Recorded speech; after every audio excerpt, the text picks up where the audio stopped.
Kak guys.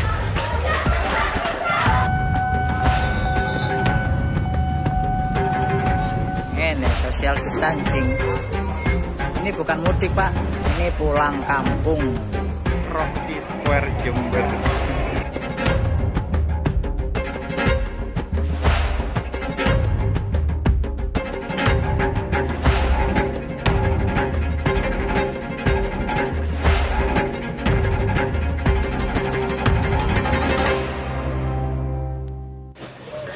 Assalamualaikum warahmatullahi wabarakatuh. Perkenalkan, nama saya Ahmad Rizza Ali Mustafa. Saya mahasiswa IAIN Kudus semester 6. Oke, pada kesempatan kali ini saya akan berargumen tentang pandemi virus corona. Oke teman-temanku semua, kita semua mungkin sudah mengetahui ya apa itu virus corona. Virus corona adalah virus yang menyerang sistem pernapasan. Penyakit karena infeksi virus ini disebut coronavirus COVID-19. Virus corona bisa menyebabkan gangguan ringan pada sistem pernapasan, infeksi paru-paru yang berat, hingga kematian. COVID-19 adalah jenis baru dari coronavirus yang menular ke manusia. Walaupun lebih banyak menyerang lansia, virus ini sebenarnya bisa menyerang siapa saja, mulai dari bayi, anak-anak, hingga orang dewasa. Termasuk juga ibu hamil dan ibu yang menyusui. Itu disampaikan dari Kementerian Kesehatan Republik Indonesia tahun 2020. Oke, kita sudah tahu ya, mungkin sudah tahu apa itu jenis coronavirus atau virus COVID-19. Tapi dalam asal usulnya virus ini itu menjadi perdebatan mungkin ya, perdebatan antar kalangan. Banyak yang menyampaikan bahwa asal usul virus corona ini dari kota Wuhan, Cina, tepatnya di pasarnya. Ada juga yang bahwa virus ini itu ada kaitannya dengan politik lainnya. Entah itu yang benar yang mana, itu bukan tugas kita ya. Kita tidak usah terlalu berpikir yang benar yang mana, itu tidak usah. Tapi yang harus kita pikirkan adalah bagaimana kita tetap sehat, sentosa, tidak terkena oleh virus tersebut. Asal-usul dari virus banyak sekali kontroversi, mulai dari berasal dari kota Wuhan, Cina pada tahun akhir bulan Desember 2019, sampai ada juga yang menyatakan bahwa virus ini adalah buatan dari manusia yang berdampak untuk kepentingan tersendiri, dan masih banyak lagi. Oke, dengan adanya virus-virus COVID-19 yang dicetuskan atau yang dijadikan pandemi oleh dunia ini, tentunya banyak sekali kebijakan-kebijakan dari pemerintah yang kita rasakan sekarang. Yaitu kebijakan pemerintah lakukan yaitu mengeluarkan peraturan-peraturan ataupun kebijakan ataupun himbauan-himbauan untuk masyarakat agar selalu lebih mementingkan kesehatannya daripada kesenangannya mungkin. Seperti pemberlakuan PSBB yang tercatat pada peraturan pemerintah nomor 21 tahun 2020. Pemberlakuan PSBB ini awal mulanya pemerintah itu dengan tujuan PSBB diberlakukan semua bangsa Indonesia, semua dimanapun daerahnya. Akan tetapi untuk sebelum menerapkan PSBB untuk yang berskala besar sangat luas sekali, itu PSBB ini pertama kali itu ditetapkan hanya di daerah ibu kota saja, yaitu daerah Jakarta saja. Oke, ada juga peraturan pemerintah perhubungan nomor 25 tahun 2020 tentang larangan mudik. Oke teman-temanku semua, pada masa pandemi virus corona ini pandemi ini juga bisa dimasukkan dalam patologi sosial atau masalah-masalah sosial. Patologi sosial sendiri itu adalah penyakit sosial. Nah, pandemi ini bisa dimasukkan ke dalam bisa dikategorikan dalam patologi sosial. Patologi sosial itu kalau bahasa umumnya itu ya masalah-masalah sosial, tapi kalau patologi sosial itu lebih kepada penyakit yang timbul di masyarakat. Ya, pada situasi pandemi ini, yaitu situasi serba tidak menentu dan mencengkam seperti ini, membuat pemerintah maupun masyarakat panik. Semua panik hanya karena virus yang tidak terlihat. Semua panik, terlebih lagi dibumbui dengan bertebarnya lalu lalang informasi di dunia maya yang bersifat sampah, sehingga membuat ruang sosial makin gaduh.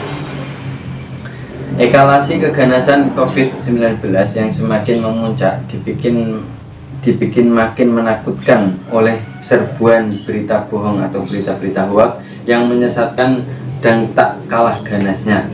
Jadi dalam situasi pandemi ini yang lebih mencengkam itu, atau yang lebih mengkhawatirkan lagi, itu adalah berita-berita yang beredar atau berita-berita yang berkesan itu hanya kepalsuan atau hoax atau bohongan belaka. Oke, karena apa? Karena berita-berita inilah yang membuat masyarakat maupun pemerintah itu menjadi takut akan keganasan virus tersebut. Padahal kalau kita telusuri ya, bahwa virus corona itu tidak ganas. Ganasnya itu hanya pada penyebaran. Masyarakat awam yang tidak memiliki nalar krisis kerap termakan berita-berita hoax yang menyesatkan. Hanya berbekal pengetahuan seadanya dan informasi sepihak saat ini, masyarakat memasuki fase amat mengerikan. Nah, fase masyarakat ini pada ketakutan ini bisa disebut atau bisa masuk ke patologi sosial. Jadi dia masyarakat awam itu dia tersesat oleh adanya berita-berita hoax atau sangat ketakutan. Itu timbul yang namanya penyakit sosial. Ini bisa masuk ke patologi sosial ya. Patologi sosial ini adalah perilaku menyimpang yang ditandai adanya pola-pola kepribadian yang tidak kuat, disertai dengan pengalaman-pengalaman atau konflik-konflik ketidaksadaran antara komponen-komponen kepribadian ego dan superego. Jadi yang namanya patologi sosial itu ketidaksadaran. Dia tidak sadar kalau dia itu mengalami penyakit sosial, tapi dia tidak sadar. Karena apa? Karena tadi dia kurang berpikir tentang adanya berita-berita yang masuk. Dia semuanya ditampung, semuanya dimasukkan. Jadi entah itu berita hoax ataupun berita benar, itu dia tidak menyaringnya dahulu, dia langsung menerimanya saja. Maka dari itu dia tidak sadar dia akan memasuki fase masuk pada patologi sosial ini. Indikasi penyimpangan sosial atau patologi sosial yang teramat mengerikan yang belakangan ini dipertontonkan, misalnya sikap antisosial atau devisa sosial. Teman-teman semuanya, dalam masalah kebijakan pemerintah, anjuran pemerintah, peraturan pemerintah yang dikeluarkan, terus akhir-akhir ini beredarnya video kerumunan seremoni penutupan Mik Sarinah dan juga antrian penumpang di Bandara Soekarno-Hatta yang berdesakan, itu memang bagi seorang warga yang taat akan pemerintah itu memang sakit hati. Itu jelas. Contohnya banyak tim medis yang sudah bukan berarti tim medis itu menyerah, bukan, tapi saya di sini menangkapnya itu terserah. Jadi tim medis itu sudah melakukan yang terbaik untuk kita semua. Akan tetapi tentang video yang beredar itu kerumunan, katanya lockdown, itu seperti video kerumunan seremoni itu di Mik Sarinah dan antrian penumpang di Bandara Soekarno, itu ketika melihat sontak itu mungkin yang taat akan di rumah aja itu mungkin dia sakit hati. Saya di rumah aja dari dulu hingga sekarang, mungkin dari sudah berapa bulan ya hingga sekarang, tapi kenapa mereka masih kuat? Pasti akan timbul suatu kecemburuan, itu pasti, itu yang namanya manusia. Tapi untuk menghadapi itu semua, karena karena adanya kerumunan di luar sana, itu bukan berarti kita harus sakit hati dan lain sebagainya, itu tidak usah lah. Mungkin kita harus fokus lagi kepada kesehatan diri kita sendiri dan keluarga-keluarga di sekitar kita. Oke, dan setelah video kedua tadi beredar, terus beredar lagi kerumunan-kerumunan yang terjadi di pasar, bahkan antara kebingungan masyarakat mengenai kebijakan pemerintah, yaitu kebijakan larangan mudik. itu sangat membingungkan masyarakat sekali, seperti yang dikemukakan oleh Presiden Jokowi dalam eksklusif wawancara Mata Najwa, yaitu Pak Jokowi menyampaikan bahwa saya artinya Pak Jokowi itu akan melarang untuk mudik pada tahun ini. Akan tetapi Pak Jokowi juga menyatakan bahwa yang dilarang itu mudik, bukan pulang kampung. Terus apa perbedaan antara mudik dan pulang kampung? Menurut Pak Jokowi itu sendiri, kalau mudik itu pas hari lebarannya kita ke kampung, itu namanya mudik. Kalau pulang kampung itu seperti saya yang bekerja di rantau di ibu kota maupun di kota-kota yang besar, terus saya pulang sebelum lebaran, itu pulang, itu namanya pulang kampung. Saya pulang kampung, bukan mudik. Tapi dalam artian lain yang menjadi kita PR Pak ya, kita sebagai mungkin warga dan mahasiswa yang menjadi bingung itu bukan masalah kita membedakan antara mudik ataupun pulang kampung, itu bukan. Akan tetapi dalam larangan mudik ataupun boleh pulang kampung itu yang dipertanyakan harusnya kan kepergiannya itu yang bisa menularkan virus. Bukan berarti tidak boleh mudik, itu bukan. Tapi yang kita permasalahkan adalah kan sebelumnya ada anjuran di rumah aja, terus pemberlakuan PSBB, lockdown dan lain sebagainya. Terus kalau diperbolehkan untuk pulang kampung, itu pasti akan sontak itu juga seperti mudik, kesannya mudik. Padahal mudik dan pulang kampung itu tidak menjadi masalah. Yang menjadi masalah adalah perjalanan atau kepergian mereka itu yang akan menjadi masalah. Oke, itu semua adalah masalah-masalah sosial ataupun patologi sosial yang terjadi karena pandemi virus corona ini. Adapun indikasi penyimpangan sosial ataupun patologi sosial yang teramat mengerikan yang belakang ini dipertontonkan, misalkan sikap antisosial atau deviasi sosial dari kelompok masyarakat dalam bentuk keberingasan menolak keras proses pemakaman jenazah yang diduga terinfeksi COVID-19. Di Jakarta dikabarkan para tenaga medis perawat yang kos ataupun tinggal di sekitar warga diusir, padahal mereka para tenaga medis layaknya pahlawan yang telah bekerja mempertaruhkan hidup mati demi merawat dan menyelamatkan para pasien korban wabah COVID-19 itu. Fenomena tersebut yaitu bisa masuk patologi sosial karena kurang filterisasi dari pemikiran masyarakat, karena menerima berita-berita, semua berita langsung ditangkap tanpa ada filter dalam pemikiran, itu akan menyebabkan sifat brutal antisosial, dan itu termasuk patologi sosial yang terjadi dalam masyarakat. Fenomena penolakan brutal terhadap proses pemakaman jenazah tadi bukan hanya sekedar krisis kemanusiaan, namun bisa disebut melecehkan syariat agama dalam memuliakan jenazah. Padahal para korban wabah virus mematikan ini dalam pandangan agama Islam termasuk kategori sebagai syahid. Oke teman-temanku semua, mungkin pada sekarang ini kita semua mungkin dibingungkan oleh berita maupun suasana maupun kebijakan pemerintah yang simpang siur yang kita dengarkan. Itu tidak usah terlalu dipikirkan. Kita sebagai masyarakat yang baik, mungkin upaya apa yang harus kita lakukan atau yang kita tanamkan, sikap yang harus kita tanamkan dalam pandemi yang sangat meresahkan semua kalangan ini adalah kita menciptakan sikap adaptif dan inovatif. Sikap adaptif adalah sikap yang bisa menyesuaikan diri dengan keadaan.